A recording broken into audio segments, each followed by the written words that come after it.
Live from the Bill Austin Studios in downtown Phoenix, you're listening to Traffic Jam on Blaze Radio. What is going on, everybody? I'm Dominic, Pasella, and we are back in the studio for Traffic Jam, joined with my co-hosts Noah Reed and AJ Goncalves. And let me just kick things off with some breaking news. Following Donald Trump's election to the Oval Office last week, he has appointed billionaire Elon Musk and failed presidential candidate Vivek Ramaswamy. They are set to co-chair the Department of Government Efficiency, also known as DOGE. Both are successful entrepreneurs and plan to cut a third of government spending when they are in this new department. I mean, has a cool name. I think it's going to be very interesting to see how this all unfolds. Obviously, those are two of, everyone knows who Elon Musk is, whether you like him or not. Just taking a step back and looking at it objectively just to see, I kind of almost look at it as like one giant, government social experiment. We'll see what happens. I think it's going to be an incredible 4 years. I think when this is a different outlook for Donald Trump since the last time he was in office from 16 to 20. It's a different outlook. It's a different strategy, I guess. I think he's more, it's a second term now. So he really, I don't know if he just doesn't care. I think he cares about the country, don't get me wrong. But at the end of the day, does he really care about the perception? I don't really think so. And I think that's maybe the reason for this. I think Trump comes from that business background. So I think that helps him in making a choice like these two, obviously. And Elon Musk, say what you want. I mean, he's one of the, on the Mount Rushmore of brilliant people out there. I think Elon Musk has a strong consideration to be there. And I think for Vivek Ramaswamy, he's an up-and-comer, right? And someone that really gained steam throughout the last 4 years. And it's going to be interesting. I that's the best way I can say it without objectively speaking. But I wish him nothing but the best. Yeah, I think Elon Musk is a very intelligent human being. I think the Doge name is a little interesting because of the meme with the dog, Doge, and then Dogecoin, the cryptocurrency that Elon Musk is in pretty big support of. I don't know if that was intentional or not, but I don't know. We'll see. AJ, do you want to take us into sports? Yeah, sure. So I wanted to focus this week more on a Arizona perspective. I know we have a lot of Arizona fans here who call in, or not call in, but they listen in. We'll get to call in maybe one day if we're lucky. But no, seriously, things happen, though, since the last time we were on. It's been like an eternity. The Dodgers won a World Series, like all that kind of fun stuff. So with that being said, I just want to talk about the ASU football team. The sports are just continuing to heat up as we go on here. ASU football took on UCF over the weekend, and they won by a final of 35-31, leading the way for the Sun Devils. Quarterback Sam Levitt, who tossed 3 touchdown passes, and 2 to sophomore standout Jordan Tyson. The Levitt to Tyson connection is really starting to become an ASU staple, as the pair have accounted for 7 touchdowns this season for the Devils. The Sun Devils were able to pull off the win without running back Cam Scatabo, but you can start to breathe easy, Sun Devil fans. Scatabo, who missed the UCF game with a shoulder injury, is expected to play in Saturday's game at number 20 Kansas State, which will be a pivotal matchup for both teams. If ASU really wants a Big 12 championship, if they want to make a run for it and they want to play in the game, Saturday's game is really a must-win. Kickoff for the game scheduled for 5 o'clock. If you guys had any thoughts on the ASU football team as we stand here in November, pushing towards the end of that season, we're rounding third and heading home on the college football slate at this point. So wondering if you guys had any thoughts on ASU football and where we stand. I don't think anybody saw this team going 7-2. That huge underdog mentality is what I like. I think it's something that needs to be implemented in the program going forward, even if we finish with a 9-3 record, or 10-2. We need to stay underdogs. We need to stay with this mentality that we can be beat at any time, and I think Kenny Dillingham is doing a great job with the program. Cam Scatabo, he's a dog at running back, and even with him out, ASU proved that they are a great program, and going forward, like you said, Kansas State's a must-win, and then BYU the week after. If ASU beats them, that's a Big 12 championship right there. Yeah, I got 2 things I'll touch on first. I don't know if either of you guys saw this, but there was a video that surfaced, I think it was yesterday, of Scat on the sideline telling Coach Dillingham, please let me suit up. When things were looking a little rocky, obviously ASU turned it around and got the victory. But I don't know what your guys' reactions were. That just knowing that the guy is so committed to helping this team win that he is ready at any point just to jump in the game. I think Cam has really took on the role of, like I don't want to say team chaplain, I guess, but like at the end of the day, I didn't really see the clip that you were talking about.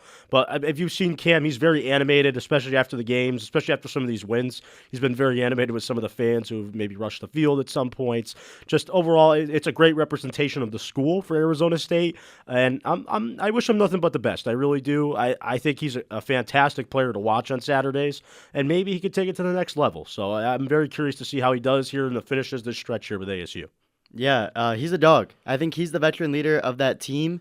With a quarterback that's only a freshman, you have to have somebody else that steps up, that takes the reins, and Scadaboo's that guy. He's proven time and time again that he's a leader both on and off the field. He'll take control of the game, turn things around in an instant with a huge run. And off the field, he's getting the crowd hyped up. He cares about ASU, even with his brand deals off the field, like Burrito Express. I don't know if you guys have tried the burrito, but yeah, this guy loves the community, and it's awesome to see. Yeah, I've grown a fondness for good burritos, so Cam Scadabo, congratulations. He's on his way to a fantastic season in the ASU Sun Devils. Speaking of teams that are really on pace for a fantastic season, the Arizona Cardinals. They continue to stay hot in the desert as they picked up their 4th win in a row. On Sunday, they thumped the New York Jets by the final of 31-6 at State Farm Stadium. The Jets' offense was halted completely in this game. They didn't score a touchdown. The defense really starting to turn around for the Arizona Cardinals. Offensive side of the ball, Kyler Murray playing some of the best football of his career. Marvin Harrison Jr. continuing to develop the chemistry with Kyler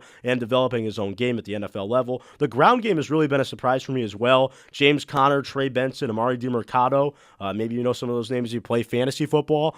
Those names are really starting to step up, and the ground game really centered around James Conner with the other two has been nice.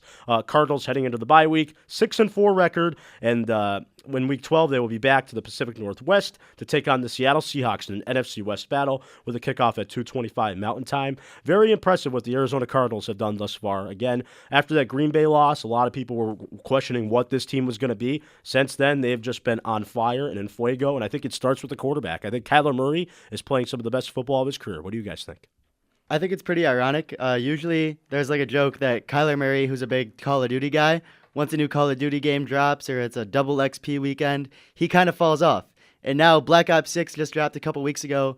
Kyler's back on his game. I think he's a guy that had so much talent coming out of college, and it's really starting to show. His first few years, he looked okay. I think it was that 2021 season with the Cardinals where he looked really good, and now he's back. And it's exciting to see him back because I think he's a pretty explosive quarterback that kind of just didn't get the right look. Well, and you touched on their defense earlier, and I feel like that's been the sticking point because the offense has had that potential. Obviously, with Harrison Jr. and Murray, they had the potential to be great, but were they going to be held back by the defense? And to see what they did to step up and absolutely hammer the running game in the last game against the Jets, I think is really what stands out to me. Yeah, I think the Jets are in like a no-man's spot right now. I mean, Aaron Rodgers looks like he needs to probably retire at this point. I mean, it's that bad. The Devontae Adams connection has been totally out of sync. So, congrats to the Cardinals, though. They are just on fire right now heading into the bye. It's a perfect way for them to head into the bye, if you ask me. Let's stay here in Phoenix. I got one last sports story for you guys. The Phoenix Suns, they've been off to a hot start this year, 9-2 start. They started their NBA Cup run by defeating the Utah Jazz by a final of 120-112 on the road in Utah. No KD. No problem for the Phoenix Suns. He's going to be out for at least 2 weeks. He's got a left calf strain, according to Shams Charania of ESPN. In his absence, Devin Booker, 31 points. Bradley Beal, 24 points. They stepped up to the table. They're going to try to continue the hot streak here after that loss to Sacramento on Sunday. They'll get a second chance and a second look at them as they will take on the Sacramento Kings once again, setting up for a monster showdown on Friday. NBA Cup Super Showdown. Devin Booker, the Suns, taking on Shai Gilgeous-Alexander and the Oklahoma City Thunder. A lot of people predicting the OKC to go very far this year. They just lost Chet Holmgren, so this is an opportunity for the Suns to maybe pick up a huge win over the Thunder, even in the NBA Cup. So it's going to be a nice evening on Friday if you're a basketball fan.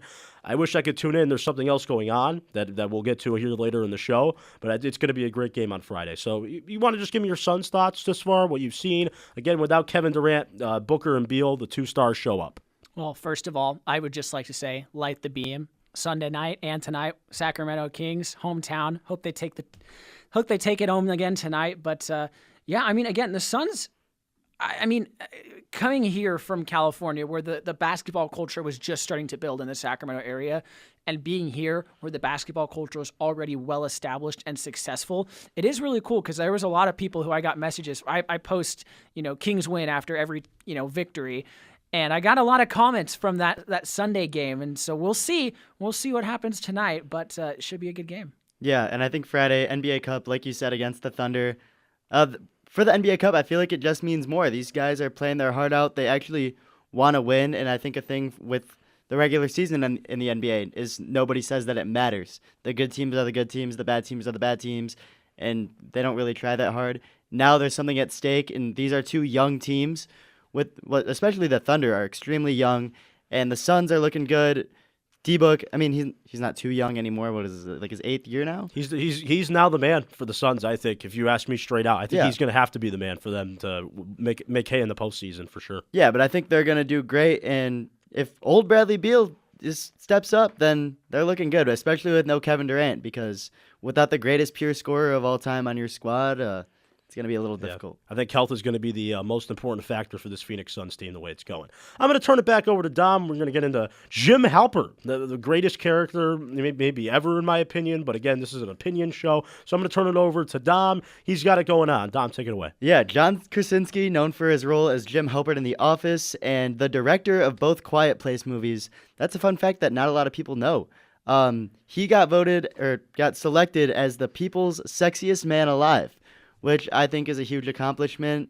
Every year it comes around, and every year there's a lot of discourse about the topic, but I think it's pretty well deserved. I mean, John Krasinski, he just has that aura about him. I've watched The Office more times than I could count on two hands, so of course I'm going to say that I'm a John Krasinski guy because Jim Halpert's my favorite character. What do you guys think? This People magazine right here? I mean, it's a little hard to talk about, but I don't know. It's hard for me to say there should be another choice. I props to him. He's had a great career. I mean, the Office role with Jim Halpert really set him off, I think. Just the aura on that guy. I mean, Dom said it. That's the perfect word to use. Like the mood for him. Like it's just there's energy for him. And I have to say that at the end of the day, he's got it going on. Again, Jim Halpert. If you watch The Office, probably the greatest show of all time. If you're asking me straight out, like just shows I really connected with. So funny. So just I know Krasinski alone, you could think of like 20 funny things that happen off the top of your head with The Office. So that's my connection with him, and he's become more of a bigger brand now, even after. So props to him. I guess he deserves it. Well, I'm laughing over there because our producer Ches just put up on the board, I don't see it, and so that has me laughing. But I tried getting into The Office a couple years ago, and I just couldn't quite get into it. But my aunt is a huge Office fan, and she would 100% agree with your take. But she's been encouraging me to get back into it. So maybe I'll have to just try it again and just go in for the long haul. I think this is a sign right here. I think John Krasinski winning this, I can't even call it an award. Is it an award like Sexiest Man Alive?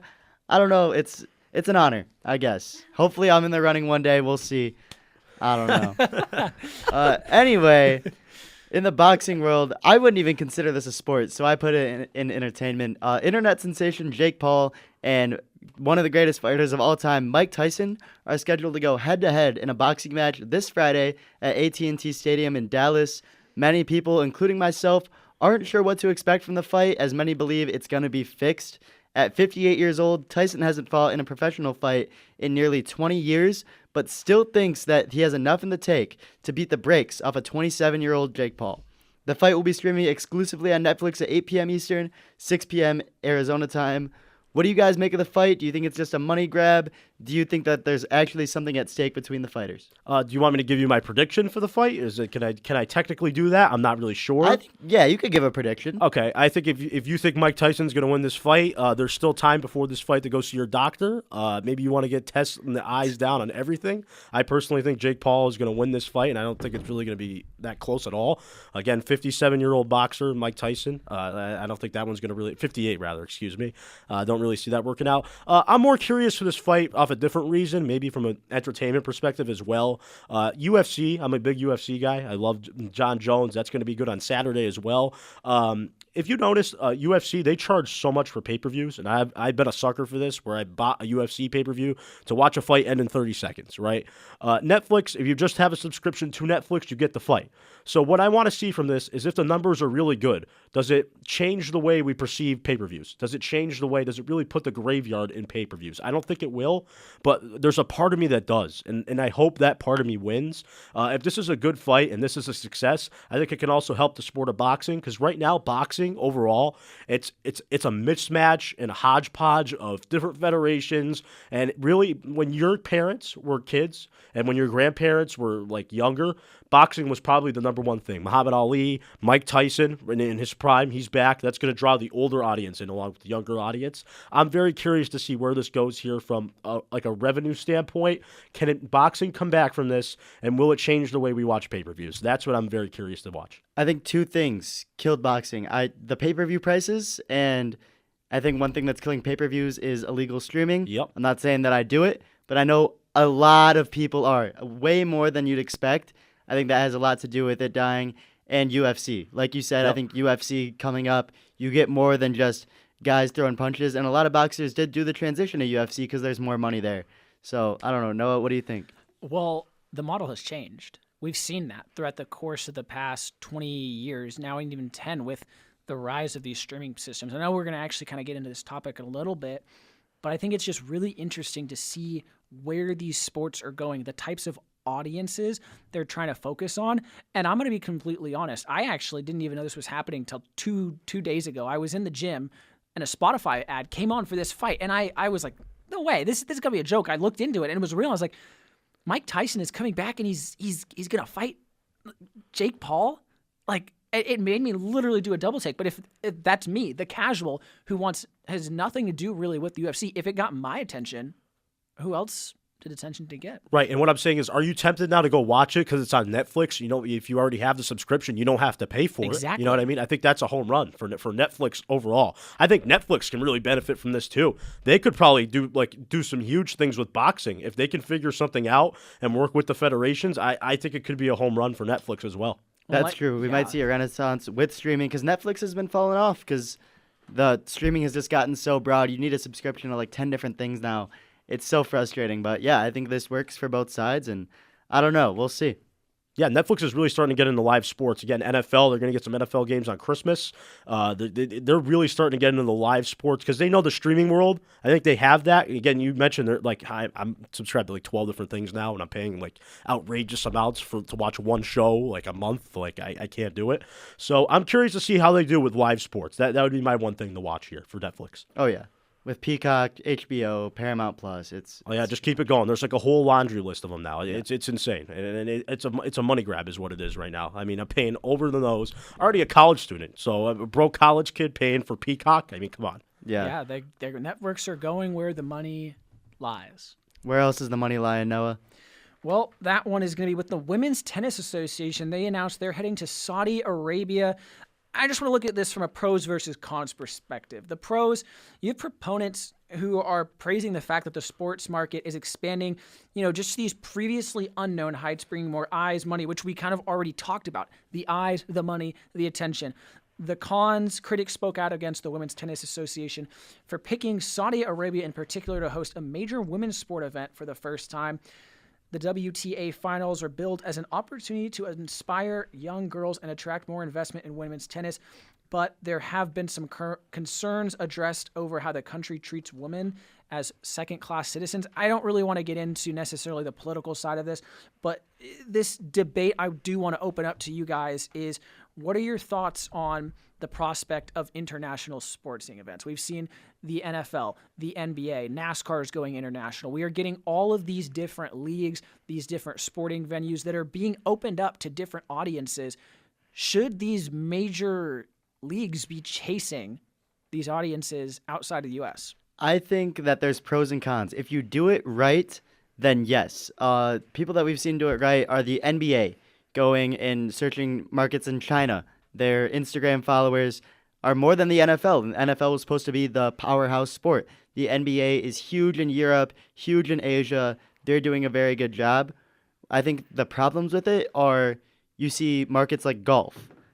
Live Golf is something that is hated by the world because they gave all these top golfers a bunch of money, and it kind of ruined the integrity of the sport, especially with the PGA Tour as well. So I think when it's done right and you don't try to create a monopoly of a sport, then yes. I tend to agree there, Dom. One thing I would say, soccer, I think they are actually doing it right. What's the first thing that they did, really, for the Saudi Pro League from a soccer perspective? They went after the world's biggest brand, Cristiano Ronaldo. I mean, that guy is the world's biggest brand by far. I don't even think it's close. I honestly think he's more popular than some leagues. I would say it's really, he's that good. Honestly, I think the sports leagues and the federations and organizations, they're going to go where the money goes all the time. And you see money is the number one factor in this world. And at the end of the day, WWE just had Crown Jewel in Saudi Arabia. So they're fully invested in Saudi Arabia. Again, I think over time, I think these sports that have really become American household items really are just going to continue to grow, and it's going to become global brands, and they already have. And I think we're just at the beginning of what can be with these global brands in sports. So I think it's a revolutionary time, and there's still a lot that can happen. I think it's just the beginning of the bubble here. I think that they're really starting to figure it out. And one thing the Saudis have, man, you can't lie. It's the money. It's the green. It's the cash. They've got it, and they've got a lot of it, and they're going to get what they want to get out of it. So if they want the stars, if they want the sports, they can get it. Yeah, and I think a lot of it has to do with social media. The internet is making it so much more accessible for people in other countries to see American sports, and they want to bring it to their home country. You got to pay up. And I think people in the Middle East, they had the money for it. So good on them. It just depends on how it's done, like I said. Because I remember the Super League that they tried to do for soccer, where they took like all these Champions League teams and they tried to invest a bunch of money into it. That got shut down because fans protested. So, just depends on how you do it for sure. Yeah, it's different over in the world too, right? For the Super League too, because again, they don't really want to see the same powerhouse teams playing each other every week. Like that, that's not really fun. You want to space it out, which I think is like what the Europeans would want. If it were an American thing, what have we seen? We've seen Super Leagues form over here. So do I think it's just a matter of time before maybe a Super League gets over there? Yeah, I think it's just count the years. 10, 20, maybe. But who knows? I think it's a great time to be a sports fan. Again, we're just at the beginning of the global brands, and that's what I would have to say about it. Yeah, for sure. Anyways, Noah, local news. You're the guy for it. Let's hear what you got this week. Well, we've been talking about money, and we've been talking about how AJ's a broke college student. Well, AJ, how would you like to win $1,000 worth of free flights? As someone who's going to have to be flying home to Massachusetts, sign me up. Now you've got me. Now I'm going to sit up in my chair here. Okay. Let's hear it. Yeah, let's go now. I'm listening. Starting today, Frontier Airlines, they hid 5 piggy banks around the downtown Phoenix area as part of the hashtag Discover Discount Den giveaway.